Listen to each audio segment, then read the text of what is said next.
Venha conosco à descoberta de Portugal. Clique em gosto, subscreva e deixe o seu comentário. O seu apoio e opinião são muito importantes para nós. Obrigado.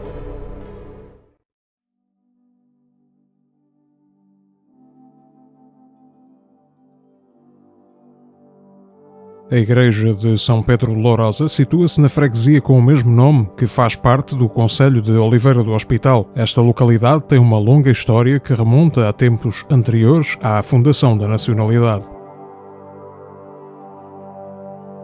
Em 1119 foi doada à sede de Coimbra pela Rainha Dona Teresa, sendo cotada por Dom Afonso Henriques em 1132. Recebeu o seu primeiro foral em 1347, durante o reinado de Dom Afonso IV, e novo foral manuelino em 1514. O seu maior tesouro patrimonial é a Igreja Matriz Moçárabe, cuja fundação remonta, pelo menos, ao ano 912, numa altura em que este território da Península Ibérica se encontrava sob domínio muçulmano. Mas o que significa a designação moçárabe? Após a decadência e queda do Império Romano do Ocidente, a Península Ibérica foi invadida por diferentes povos ditos bárbaros, entre os quais se incluíam os visigodos, os alanos e os suevos. No início do século VIII, a península era totalmente dominada pelos visigodos, que se haviam convertido ao cristianismo em 589 e que se encontravam num período de conflitos internos que conduziram a um profundo enfraquecimento do reino. Assim, em 711, iniciou-se o processo de invasão e conquista dos territórios ibéricos pelas forças muçulmanas do Califado Omíada, que em escassos anos conseguiu ocupar a quase totalidade da península. Durante os séculos seguintes foram impostas novas regras administrativas, sociais e económicas pelo governo califal, mas as populações que aqui habitavam foram autorizadas a manter os seus costumes e religiões, desde que não perturbassem a ordem vigente e pagassem a jizya, um imposto obrigatório para todos os não-muçulmanos.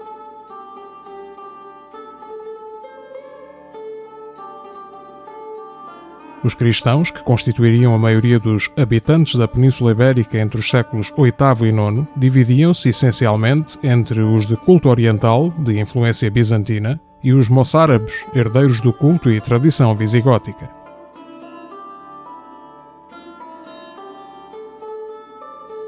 Ao longo das gerações, os moçárabes foram adotando elementos da língua e cultura árabe, mantiveram a sua religião, o seu clero e as suas igrejas, sendo que lhes seria vedada a edificação de novos templos. O rito moçárabe, ou liturgia hispânica, como também é designado, era a liturgia da Igreja Católica que se consolidara a partir do século VI no território ibérico, centrada no reino visigodo de Toledo. Influenciada pela presença de comunidades judaicas neste território, desde épocas anteriores à romanização, foi-se desenvolvendo como um ramo diferente a partir do Concílio de Jerusalém em 50 d.C., com a consolidação de aspectos diferenciadores, como a celebração do domingo em vez do sábado judaico, a comemoração da Última Ceia nos ritos eucarísticos e a incorporação progressiva do Novo Testamento nas Sagradas Escrituras. Após a queda do Império Romano do Ocidente, a Igreja Hispânica consolida a sua especificidade, mantendo-se ligada à tradição latina, em confronto com doutrinas como o priscilianismo, o arianismo e o paganismo. A conversão dos suevos e, mais tarde, dos visigodos ao cristianismo, associada à presença bizantina no sul da península, contribuíram para enriquecer e cristalizar uma liturgia muito particular e regional. Também a língua moçárabe, que descende do latim tardio e dos primeiros dialetos românicos falados na Península Ibérica a partir do século V, constituía uma importante faceta distintiva desta cultura. Mas será, provavelmente, na arte moçárabe que mais facilmente se podem apreciar as especificidades desta cultura profundamente ibérica e marcada pela confluência de elementos cristãos, islâmicos e judaicos.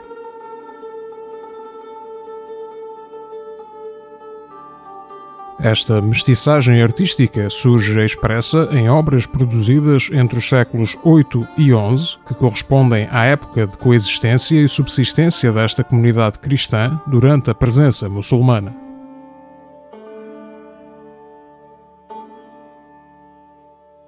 Até hoje chegaram-nos alguns testemunhos impactantes desses artistas, como por exemplo as suas vibrantes e coloridas iluminuras que decoravam códices manuscritos, fazendo uso de cores como o amarelo intenso, de representações de animais fantásticos, de letras ornamentadas com figuras humanas e de motivos inspirados pela arquitetura, como arcos em ferradura e entrelaçados.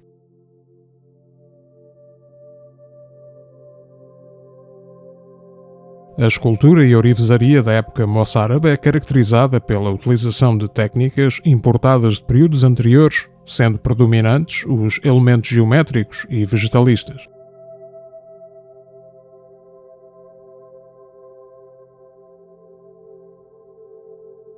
Surgem também elementos figurativos, principalmente zoomórficos, aludindo a criaturas de contexto bíblico, não raro com influências da arte oriental, que aqui terá chegado pelas mãos dos bizantinos e dos muçulmanos.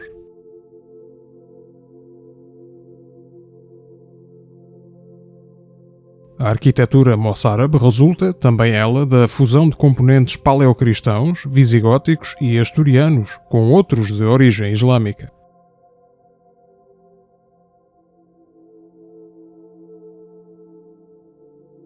Era utilizada a construção em cantaria de pedra ou tijolo, com os edifícios apresentando exteriores sóbrios com pouca decoração. As colunas com capiteis coríntios, de influência romana, eram usadas como suportes, sendo até, em alguns casos, reaproveitadas colunas de edifícios romanos.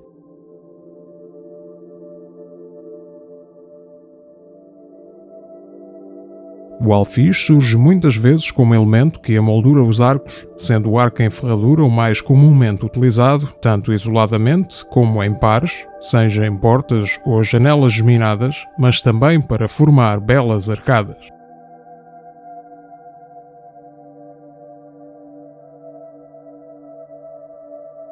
Os moçárabes enfrentaram períodos de maior adversidade sob o domínio muçulmano, resultado da pressão fiscal e da emergência de movimentos conservadores islâmicos que tornavam a convivência entre religiões mais difícil.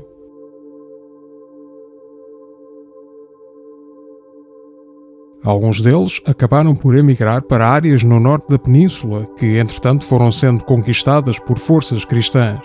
O nome moçárabe deriva do termo árabe mustarab ou mustarib, que significava alguém submetido aos árabes ou arabizado. O termo chega até nós por via do espanhol mozárabe, utilizado pelos cristãos do norte ibérico para designar os cristãos do Al-Andalus que se fixavam nos seus territórios. Com o avanço da reconquista da Península Ibérica, os moçárabes foram fortemente afetados, vendo o seu estatuto entre os muçulmanos cada vez mais fragilizado, resultando inclusive na destruição de algumas das suas igrejas.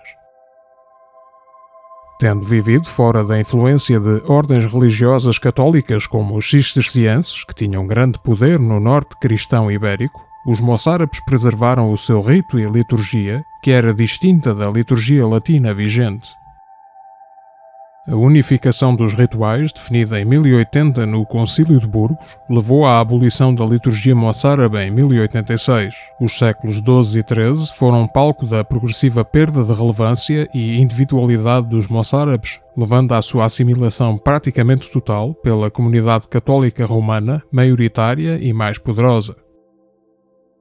Entre o final do século XV e o início do século XVI, o cardeal Francisco Jiménez de Cisneros promoveu a recolha de todos os textos e códices moçárabes existentes em Toledo e ordenou a impressão do seu missal e do breviário.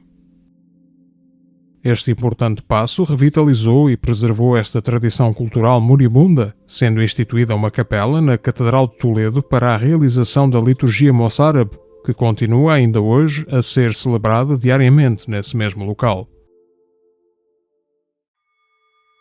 Esta contextualização sobre a cultura e arte moçárabe serve para reforçar a importância da Igreja Matriz de Lourosa no panorama histórico e monumental português e ibérico, sendo um raro exemplar da arquitetura pré-românica no nosso território. Este templo está consagrado à cadeira de São Pedro de Antioquia, representando a missão de ensinamento dada ao apóstolo Pedro por Jesus Cristo. Trata-se da única igreja conhecida em Portugal com esta invocação. Na sua construção foram reaproveitados vários materiais da época romana, tais como silhares almofadados, fazendo adivinhar a presença de estruturas desse período cronológico nesta região.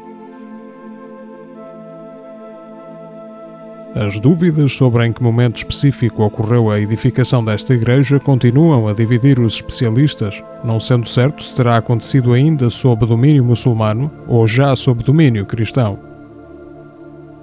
A descoberta de um bloco de pedra solta com a inscrição Era 950, da Era Hispânica que corresponde ao ano de 912, levou a que se associasse essa data à construção da Igreja de Lourosa, o que a torna numa das mais antigas de Portugal.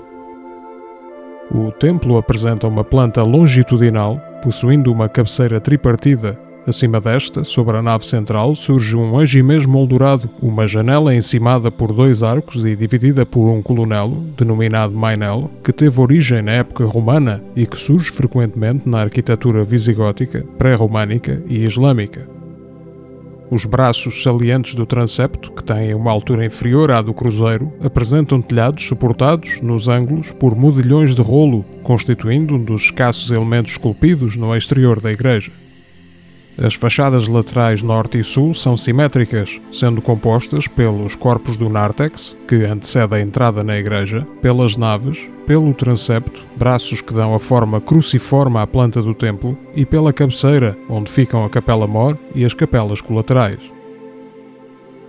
Do lado noroeste do recinto da Igreja de Lourosa surge um conjunto de sepulturas antropomórficas escavadas na rocha, maioritariamente orientadas para este, que fazem parte de um total de 22, 13 no exterior e 9 no interior.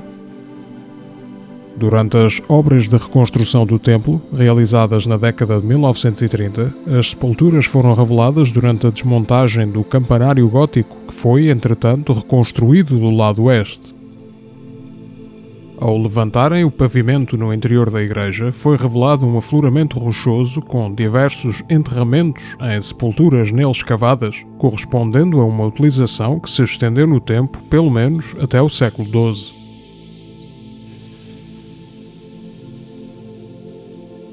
A fachada principal surge orientada para o oeste, sendo a entrada feita através de um nártex, galeria coberta que antecede a passagem para o interior do templo e que era habitualmente destinada aos penitentes e aos não batizados, um modelo que provém das basílicas paleocristãs.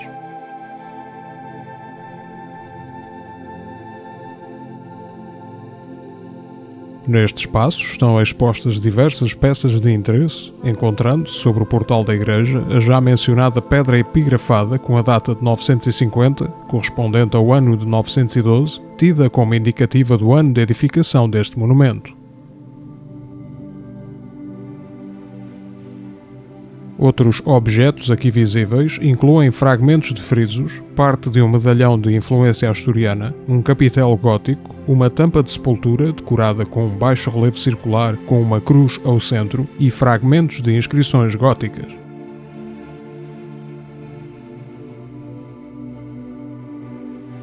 Um dos objetos mais relevantes aqui presentes é uma ara votiva romana com uma inscrição dedicada ao deus Júpiter. Este achado, em conjunto com outros elementos romanos reaproveitados na construção da igreja, levou a colocar-se a possibilidade de existência de um templo romano neste local.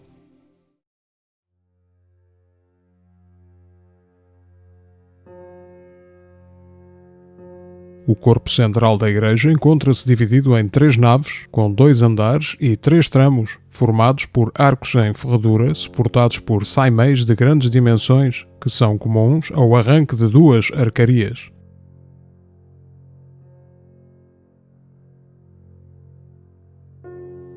À esquerda do portal, no início da nave do lado do Evangelho, situa-se um espaço que corresponderia ao antigo batistério, com uma base circular escavada na rocha e um pequeno canal para a circulação da água.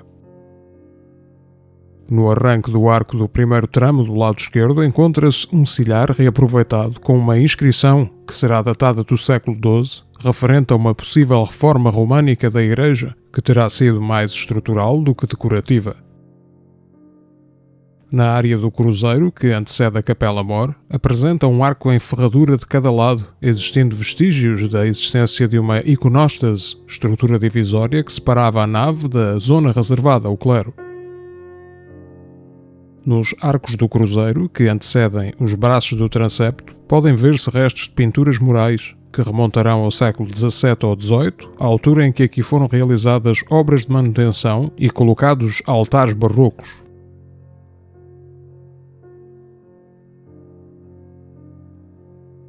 No interior da igreja encontram-se algumas peças relevantes de arte sacra, tais como uma imagem de Nossa Senhora com o Menino, datada do século XIV e possivelmente da autoria de Mestre Pero, e uma estátua de São Pedro que remontará ao século XV, com acrescentos e alterações feitas posteriormente. A Capela Mor é antecedida por um arco triunfal em arco de ferradura, apresentando uma planta retangular com pavimento em lajes de granito. Em 1911, o pioneiro e historiador de arte Joaquim de Vasconcelos foi um dos primeiros a debruçar-se sobre a importância histórica e artística da Igreja de Lourosa. Chamou a atenção para o deplorável abandono a que o templo tinha sido votado. Em 1916, foi classificado como Monumento Nacional, sendo que em 1930 a DGEMNE iniciou aqui profundos trabalhos de restauro e reconstrução que alteraram totalmente a feição do edifício. A 1 de junho de 1930, a Igreja de Lourosa foi visitada por várias personalidades e especialistas, tais como o engenheiro Henrique Gomes da Silva, o arquiteto Baltazar de Castro, o arquiteto José Vilaça, que seria autor do projeto final, e do fotógrafo Marques Abreu, que documentaria o processo de restauro. Foi promovida a remoção de rebocos para expor elementos primitivos, a demolição de diversos anexos construídos após a Idade Média, a deslocação do campanário gótico para a sua posição atual e a já mencionada escavação do pavimento que revelou as sepulturas sob a igreja. O coro alto foi desmontado e removido, o telhado do nártex foi rebaixado, a Capela Mor foi reduzida, sendo reconstruídas as paredes nas dimensões tidas como sendo as originais. Os absidíolos, as paredes do transepto e das naves laterais foram também alvo de profundas reconstruções. Durante estes restauros foram também encontrados alguns belos e importantes exemplares de azulejos de tipo mudéjar ou hispano-morisco, datados do século XV, que estão atualmente expostos no braço norte do transepto. O restauro promovido pela DGEMNE acompanhou o crescente interesse na arte dita moçárabe, termo que se mantém ainda hoje ligado a esta igreja, como sendo uma arquitetura de resistência cristã em tempos de domínio muçulmano. Releituras posteriores colocam esta igreja de Lourosa em âmbitos histórico-artísticos de diferentes designações, desde arte de repovoamento a arte de reconquista, culminando na mais atual classificação como pré-românico hispânico, de influência asturiana. Seja qual for a designação, estamos perante um dos mais importantes e singulares monumentos de Portugal.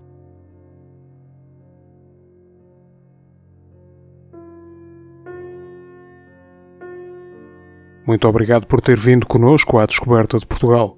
Se gostou do vídeo, por favor clique em gosto e subscreva o canal para acompanhar as nossas novidades.